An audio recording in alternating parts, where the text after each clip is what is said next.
फसल के दाम नहीं मिल रहे हैं, मजदूर को मजदूरी नहीं मिल रही है, नौजवान परेशान है। सेना में भर्ती होते थे, अग्निवीर योजना ले आए और उसके बाद जो है धर्म और जाति के आधार पर आप लोगों को बांटने का काम कर रहे हो। 2013 में आपके यहाँ से जो बंटवारा चला उसकी वजह से ऐसे लोग सरकार में बैठ गए कि आज लोग रोटी रोटी के लिए मोहताज हो गए। अगर तो ये भाईचारा हमने यहीं से मजबूत कर लिया।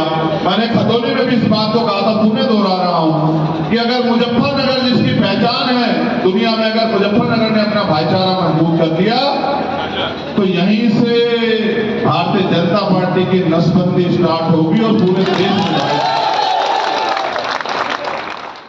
2019 के लोकसभा चुनाव में गठबंधन को समर्थन कर भाजपा की राजनीति दांव पेच फेल करने पर तुले आजाद समाज पार्टी के राष्ट्रीय अध्यक्ष चंद्रशेखर आजाद ने बीजेपी पर जमकर भड़ास निकाली। उन्होंने बीजेपी को जड़ से उखाड़ देने की बात करते हुए कहा कि 2024 के लोकसभा चुनाव में मुजफ्फरनगर से ही बीजेपी की नसबंदी होगी। उन्होंने कहा किसानों को फसल के दाम नहीं मिल रहे, मजदूरों को मजदूरी नहीं मिल रही, नौजवान परेशान है। 2013 में हिंदू मुस्लिम के नाम पर जो बंटवारा किया उसकी वजह से यह लोग आज सरकार में बैठे हैं, जिसके कारण आज लोग रोटी के लिए भी तरस रहे हैं। उन्होंने कहा कि भाईचारे की वजह से लोग मुजफ्फरनगर की मिसाल है। अगर मुजफ्फरनगर में भाईचारा कायम रहा तो यहाँ से भारतीय जनता पार्टी की नसबंदी की शुरुआत होगी। रविवार को एक निजी बैंक्वेट हॉल में पार्टी की सदस्यता ग्रहण समारोह में पहुंचे चंद्रशेखर आजाद ने अपने बयानों से बीजेपी के खेमे में हलचल मचा दी है। आज सपा प्रमुख की अध्यक्षता में रविवार को विपिन बालियान समेत कई मुजफ्फरनगर के कई ग्राम प्रधानों से आजाद समाज पार्टी ज्वाइन की है। इस दौरान चंद्रशेखर आजाद ने कार्यकर्ताओं में जोश भरने का काम किया और 2024 में प्रमुखता के साथ चुनावी मैदान में उतरने का दावा किया है। उन्होंने कहा है कि 2013 में हिंदू मुस्लिम के नाम पर जो बंटवारा किया उसकी वजह से यह लोग आज सरकार में बैठे हैं, जिसके कारण आज लोग रोटी के लिए भी तरस रहे हैं। उन्होंने कहा कि भाईचारे की वजह से लोग मुजफ्फरनगर की मिसाल है। अगर मुजफ्फरनगर में भाईचारा कायम रहा तो यहीं से भारतीय जनता पार्टी की नसबंदी की शुरुआत होगी। उन्होंने कहा कि आजाद समाज पार्टी लगातार जनहित के मुद्दों पर काम कर रही है, आगे भी करती रहेगी। उन्होंने कहा कि जिस तरह से देश और उत्तर प्रदेश में सरकारों द्वारा जो अनन्याय किसानों, नौजवानों, मेहनतकश और हक वंचित समाज के साथ किया जा रहा है, उन सभी के साथ आजाद समाज पार्टी हमेशा खड़ी है। जैसे जैसे जनता की मदद हो रही है तो पार्टी के प्रति लोगों की आस्था भी मजबूत हो रही है। उन्होंने कहा कि 2013 का दंगा भी राजनीतिक हित के लिए करवाया गया। इस दौरान पश्चिम के बड़े नेता विपिन बालियान के कंधों पर आपसी भाईचारे की जिम्मेदारी रही। उन्होंने आज कई साथियों के साथ भी पार्टी ज्वाइन की। इस तरह पश्चिम में पार्टी और मजबूत होती जाएगी। उन्होंने कहा कि 2023 के विधानसभा चुनाव में आजाद समाज पार्टी अच्छा प्रदर्शन करेगी। उन्होंने कहा कि जैसा हमारी मजबूत संगठन पश्चिम उत्तर में है, उसी तरह राजस्थान, तेलंगाना, छत्तीसगढ़ और मिजोरम में भी है। वहां भी हमारी पार्टी 2023 में मजबूती के साथ चुनाव लड़ेगी। आजाद समाज पार्टी लगातार जनहित के मुद्दों पर काम कर रही है और जिस तरह से उत्तर प्रदेश या देश भर में सरकारों द्वारा जो अन्याय किसानों के साथ, मेहनतकश लोगों के साथ और जो हक वंचित समाज है उनके साथ जो किया जा रहा है, कोई ऐसा संघर्ष नहीं जहां आजाद समाज पार्टी या भीम आर्मी के लोग उनका साथ नहीं देते। जैसे जैसे काम जनता की मदद हो रही है वैसे वैसे लोगों की आस्था मजबूत हो रही है। आज हमारे साथ यहाँ पश्चिम के बड़े नेता के रूप में जिन्होंने जब 2013 का इतना बड़ा दंगा जानबूझ के कराया गया राजनीतिक स्वार्थ में, उस पूरी लड़ाई के बाद जिनके ऊपर, जिनके कंधों पर जिम्मेदारी थी कि यहाँ आपसी भाईचारा बने और जो पहचान है पश्चिम की वो बनी रहे, भाई विपिन बालियान जी और उनके तमाम साथी, उन्होंने आज आजाद समाज पार्टी में आस्था व्यक्त की है। और मुझे पूरा विश्वास है कि जैसे उनके जैसे सम्मानित मजबूत नेता हमारी पार्टी जुड़ेंगे, ऐसे ऐसे पार्टी पश्चिम में और मजबूत होती जाएगी। लोकसभा चुनाव से पहले 2023 के विधानसभा चुनाव हैं 5 स्टेट और मैं भी अभी तेलंगाना से लौटा हूँ। हमारा लगातार प्रयास ये चल रहा है कि जो 2023 के विधानसभा चुनाव हैं उनमें आजाद समाज पार्टी अच्छा प्रदर्शन करे। जैसा हमारा मजबूत संगठन यहाँ पर है, ऐसा ही हमारा मजबूत संगठन राजस्थान, मध्य प्रदेश, तेलंगाना, छत्तीसगढ़ और मिजोरम में भी है। तो अभी 2023 पे हमारी पार्टी और हमारे सामान्य नेतागण ज़्यादा काम कर रहे हैं।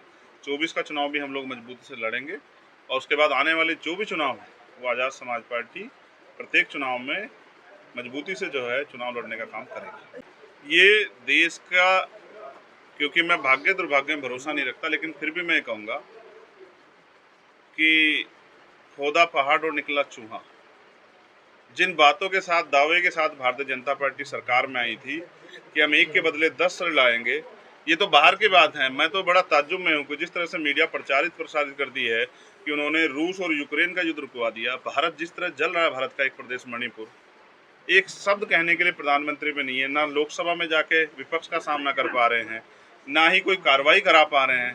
भारतीय जनता पार्टी की एक ही नीति है कि उनको चुनाव लड़ना है। बहन बेटियों के सम्मान के लिए ये पश्चिम है, पूरा देश ही हमेशा से खड़ा रहा। हमारी सभ्यता और पहचान है कि यहाँ देवियों की तरह बहन बेटियों की पूजा होती है, उनका सम्मान होता है, उनके सम्मान में तमाम तरह के बलिदान दिए जाते हैं। भारत का एक गौरवशाली इतिहास है। लेकिन बुरा ये है कि आज की सरकारों को बहन बेटियों के सम्मान से कोई मतलब नहीं है। आपने देखा किस तरह से महिला पहलवानों का अपमान हुआ, तब भी सरकार के लोग चुप थे। किस तरह से उत्तर प्रदेश में हाथरस का अपमान हुआ, उस पर भी सरकार के लोग चुप थे।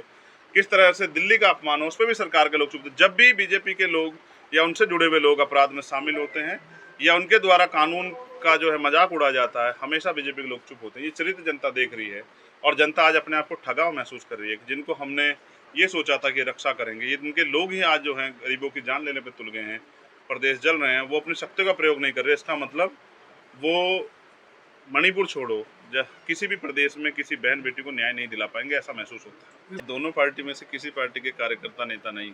आपको क्या पता है कि टूट रहा है, जुड़ रहा है? मुझे, मेरे दोनों साथी, मुझे अभी तक किसने नहीं बताया कि टूट रहा है, जुड़ रहा है।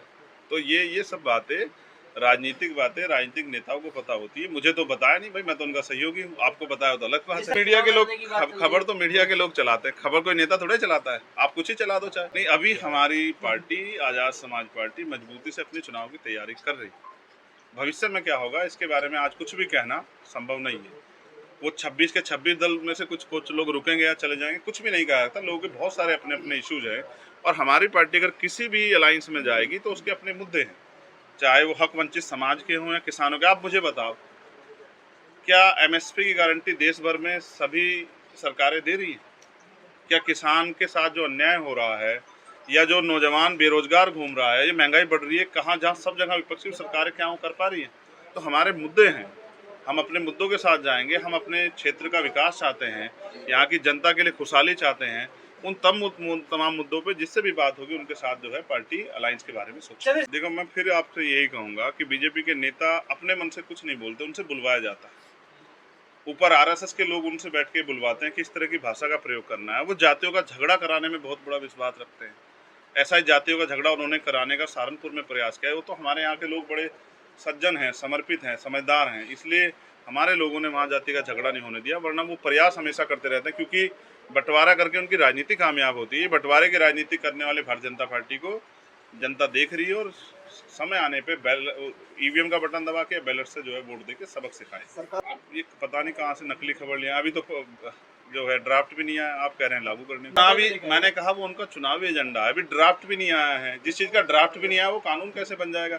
जब ड्राफ्ट आएगा, ड्राफ्ट पे बात करेंगे। और अगर कोई भी कानून, चाहे वो किसानों के विरोध में हो, चाहे वो कमजोर तबके के विरोध में हो, या मुसलमान, जैन, सिख, बौद्ध, ईसाई, आदिवासी के विरोध में हो, जो भी कानून इन वर्गों के हितों के खिलाफ बनेगा उस पर हम लोग उसको अपोज करेंगे बिल्कुल। मैंने आपसे इस सवाल का जवाब 2023 पे दे दिया है। आपको भी नहीं पता, आप इसी मीडिया से तंत्र में तो 2024 में काम करोगे या कहीं और, अभी बहुत दूर है। अभी तो हम जमीन पे अपने संगठन को मजबूत कर रहे हैं। आज हमारे साथ बहुत सारे महत्वपूर्ण नेता क्षेत्र के, करीब 30 से 40 प्रधान, वो प्रधान जो गांव में सेवा कर रहे हैं वो सेवा करेंगे। उसका लाभ आज़ाद समाज पार्टी को मिलेगा। और उनका जो संगठन है, उनके साथ जो अन्याय हो रहा है, जिस तरह सरकार में बैठे लोग जो हैं या जो पिछले दरबारी सरकार से मिले हुए लोग, जिस तरह से वो यहाँ के किसानों को या मजबूत लोगों को जेल भिजवाने का काम कर रहे हैं प्रधानों को, उनके खिलाफ भी लड़ाई अभी लड़नी है जमीन। पार्टी के प्रति इनका प्रेम है कि अगर किसी को पार्टी से हटा दिया जाए तो वो अपनी पार्टी इतना लगाव करता है कि उसके बिना एक दिन रहना नहीं चाहता। तो मुझे ऐसे साथियों पे बड़ा गर्व है।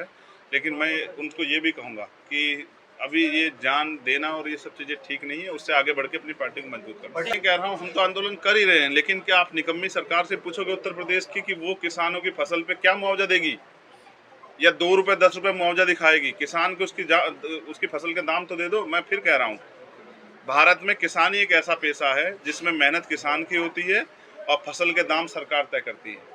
इसलिए हम लोग एमएसपी गारंटी के लिए लंबे समय से मांग कर रहे हैं।